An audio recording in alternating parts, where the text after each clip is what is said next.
स्वागत है आपका आज की क्लास में। और आज हम देखने वाले हैं क्रिया क्या होती है। तो आज क्रिया क्या होती है, धातु रूप क्या होते हैं, क्रिया के प्रकार कितने होते हैं, कैसे क्रिया बनती है, ये सारी चीज़ें हम आज की क्लास में देखने वाले हैं। तो क्रिया की परिभाषा या क्रिया क्या होती है, तो क्रिया जो है वे शब्द जिनसे किसी के काम होने का या करने का बोध होता है।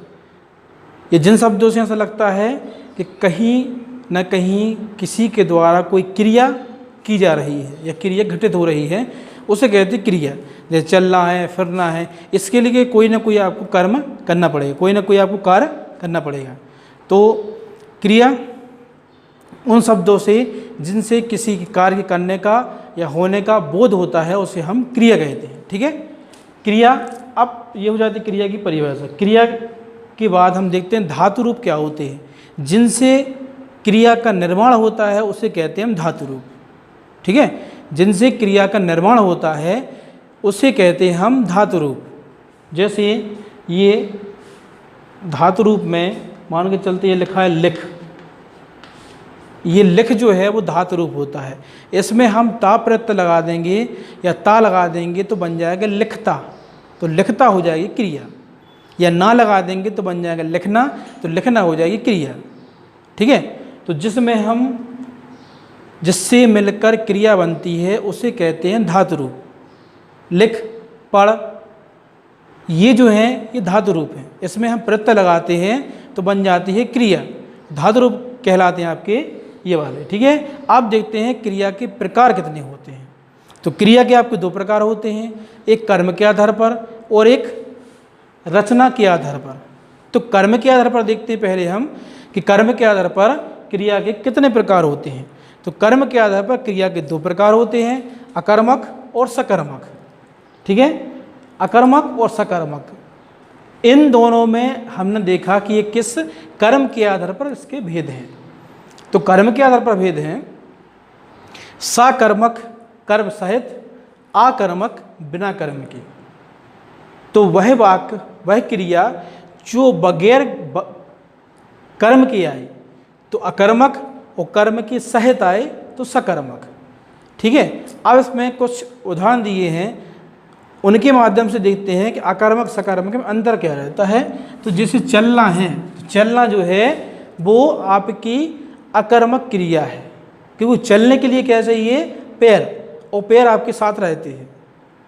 ठीक है, तो जब हम देखें कि ऐसे क्रिया शब्द जिनमें कर्म की आवश्यकता नहीं पड़ती है उसे कहते हैं अकर्मक, और ऐसे क्रिया शब्द जिसमें कर्म की आवश्यकता पड़ती है उसे कहते हैं सकर्मक।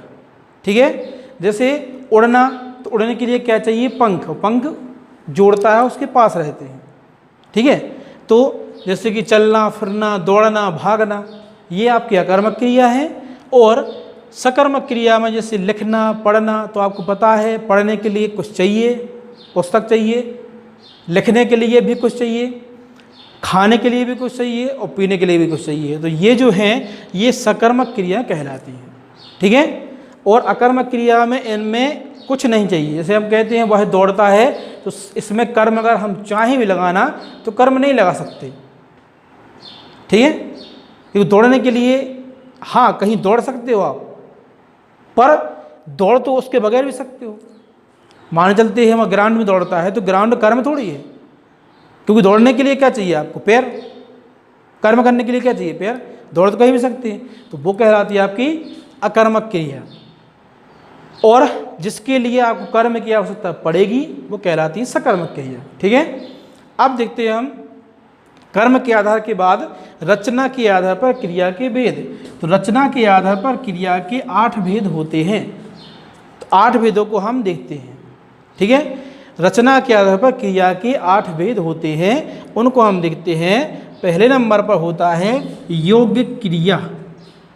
योग क्रिया से मतलब होता है जो क्रिया योग से बनी हो, दो क्रियाओं के योग से बनी हो, मिलने से बनी हो, मिश्रण से बनी हो, वो कहलाती है योग क्रिया। दो क्रियाओं के साथ आना कहलाती है योग क्रिया। जैसे लिख भेजा, मैंने पत्र लिख भेजा, तो लिखना और भेजना दोनों साथ में क्रिया होती हैं और साथ में आपने लिख दिया। मैंने पत्र लिख भेजा तो लिखा भी और भेजा भी। तो ये होती हैं दो क्रियाओं के योग से बनी क्रियाएं।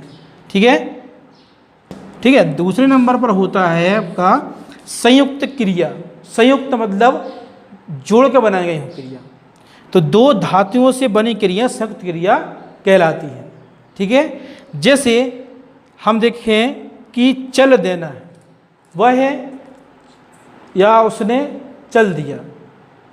अब चलना और दिया, देना तो कुछ है नहीं, इसमें चलना है। यहाँ पर दोनों क्रियाएं साथ में हैं, दो क्रिया, एक ये क्रिया है और एक ये क्रिया है, पर इसमें क्रिया तो एक ही है, पर जी शब्द लगाया गया है संयुक्त बनाने के लिए, जोड़ने के लिए। तो चल देना, देना कुछ देने का कुछ अर्थ नहीं है यहाँ पर। ठीक है, वह चल दिया, तो चल देना में कुछ नहीं अर्थ, चलना है उसका अर्थ। तो इसमें एक क्रिया होती है पर रहती है संयुक्त क्रिया, क्योंकि दो क्रियाओं के योग से बनी होती है, दो क्रियाओं की मिलने से बनी होती है, संयुक्त रूप करने से बनी होती है। तो ऐसा में इसका ये क्रिया जो है, दो क्रिया होती है इसमें क्रिया एक होती है, पर दोनों दूसरी क्रिया इसकी सहायता के लिए, इसमें वजन डालने के लिए लगाई जाती है। ठीक है, चलिए तीसरे नंबर पर होती है समस्त क्रिया। तो ये क्रिया धातुओं के योग से बनती है, क्रिया धातुओं के योग से, ये धातु योग से बनती है और ये क्रिया धातुओं के योग से। ठीक है, अब इसमें और इसमें जो धातु से बनी, जो चल जो है धातु होती है, तो धातु से बनी। अब देखते हैं जो क्रिया धातुओं के योग से बनी, जैसे लिख पढ़। और सबसे पहले इसमें एक विशेषता और होती है, इसमें योजक चिन्ह होता है, वह लिख पढ़ नहीं सकता। तो निरक्षर के लिए लिखना और पढ़ना दोनों आवश्यक हैं, तो दोनों नहीं बनता उस पर करते, इसलिए उसे कहते हैं निरक्षर, या वह लिख पढ़ नहीं सकता। दो क्रियाएं इसमें होती हैं, दोनों का अर्थ होता है और एक दूसरे की समान अर्थ देती हैं। लिखना पढ़ना हमेशा साथ में आता है, तो ये चिन्ह भी रहता है और लिख पढ़ दोनों साथ में आते हैं। ठीक है, ये तीसरी क्रिया हो जाती है। चौथे नंबर पर क्रिया आती है नाम धातु क्रिया। तो संज्ञा सर्वनाम विशेषण में प्रत्यय लगाकर जो क्रिया बनाते हैं उसे कहते हैं नाम धातु क्रिया।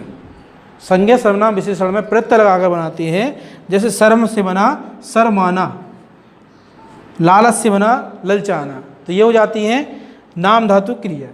ठीक है, अब पाँचवें नंबर पर जो क्रिया है वो होती है प्रेरणार्थक।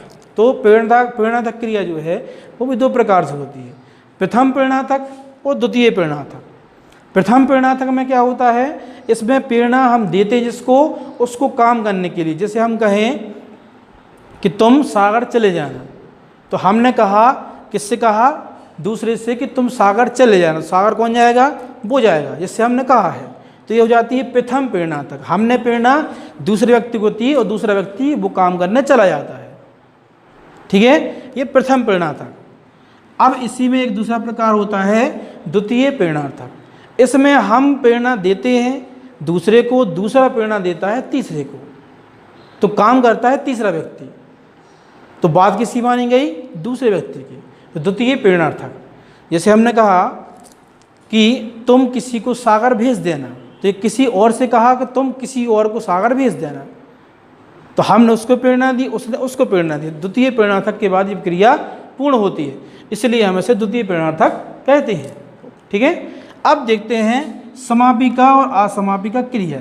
समापिका क्रिया जो है उसको अगर समझने की दृष्टि से देखें तो समापिका क्रिया वो कहलाती है जो क्रिया, जो वाक्य जो है साधारण वाक्य होता है, सरल वाक्य होता है, वो समापिका क्रिया कहलाती है। ठीक है, ये क्रिया जो है वाक्य को समाप्त करने का काम करते हैं। वह दौड़ रहा है, वाक्य को समाप्त कर दिया, तो समापिका क्रिया। ठीक है, वह दौड़ रहा है, वह लिख रहा है, वह गा रहा है, समाप्ति कर दिया वाक्य को, या साधारण वाक्य बना दिया, तो समापिका क्रिया। दूसरा इसमें होता है असमापिका क्रिया। तो असमापिका क्रिया वो कहलाती है जब हम क्रिया को वाक्य में समाप्त नहीं करती, दोनों वाक्य साथ में आते हैं, क्रम का अंतर रहता है। ठीक है, जैसे कि वह चलती हुई गाड़ी से कूद गया, तो वो गाड़ी भी चल रही थी और एक कूद भी गया, तो ये क्या हो जाएगी, असमापिका। इसमें वाक्य को समाप्त नहीं किया, वाक्य अधूरा वाक्य रहा। ठीक है, अब देखते हैं 7वें नंबर पर होती है पूर्वकालिक और तात्कालिक क्रिया। तो पूर्वकालिक क्रिया वो कहलाती है जो पूर्व में घटित हो चुकी हो, कर चुकी हो। दूसरा इसका एक विशेष बात रहती है, इस क्रिया में कर शब्द लगाते ही हैं।